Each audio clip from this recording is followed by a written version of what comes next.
ধানের শীষের বিজয় মানে নৌকার বিজয় শিরোনামে একটি ভিডিও সামাজিক মাধ্যমে ব্যাপকভাবে ছড়িয়ে পড়েছে। বিষয়টি নিয়ে পক্ষে বিপক্ষে নানাজন নানা মত দিচ্ছেন। এক পক্ষ দাবি করছে ওই ভিডিওতে বলা হয়েছে ধানের শীষের বিজয় মানে নৌকার বিজয়। অন্যদিকে আরেক পক্ষ বলছে ভাইরাল হওয়া ভিডিওটির দাবি ভুয়া।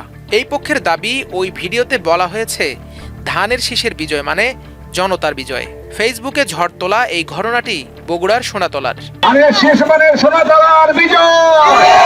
খোঁজ নিয়ে জানা গেছে শুক্রবার জাতীয় বিপ্লব ও সংহতি দিবস উপলক্ষে সোনাতলা উপজেলায় বর্ণাঢ্য র্যালি শেষে উপস্থিত নেতাকর্মীদের উদ্দেশ্যে বক্তব্য দেন বগুড়া এক তথা সোনাতলা সারিয়াকান্দি আসনের বিএনপি মনোনীত প্রার্থী কাজী রফিকুল ইসলাম।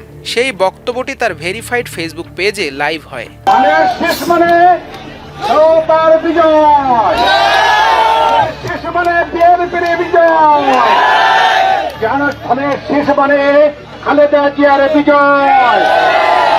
এই ভিডিওটি ওই লাইভের একটি খণ্ডাংশ যা ফেসবুকে ছড়িয়ে পড়েছে। তবে এই ভিডিওটিতে নৌকার বিজয় বা জনতার বিজয় কোনোটি স্পষ্টভাবে বোঝা যায়নি। বিষয়টি নিয়ে স্থানীয় বিএনপির একাধিক নেতাকর্মীর সঙ্গে কথা বলা হয়, তবে তাদের উত্তরও পাল্টাপাল্টি।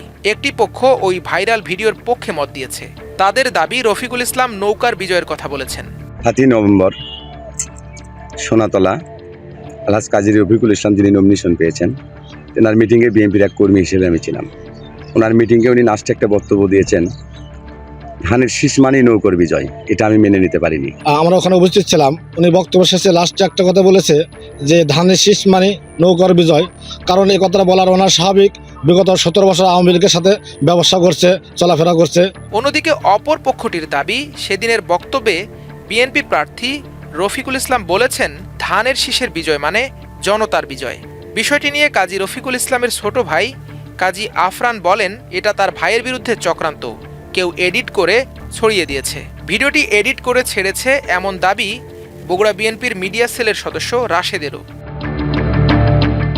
সেদিনের বক্তব্যের বিষয়ে জানতে চাইলে কাজী রফিকুল ইসলাম এক অডিও বার্তায় দাবি করেন তার বক্তব্য উদ্দেশ্য প্রণোদিতভাবে একটি পক্ষ বিকৃতি করে প্রচার করছে। কিংবা কারা অসত্য, ভিত্তিহীন ও উদ্দেশ্য প্রণোদিতভাবে আমার বক্তব্য বিকৃতি করে সামাজিক যোগাযোগ মাধ্যমে প্রচার করছে।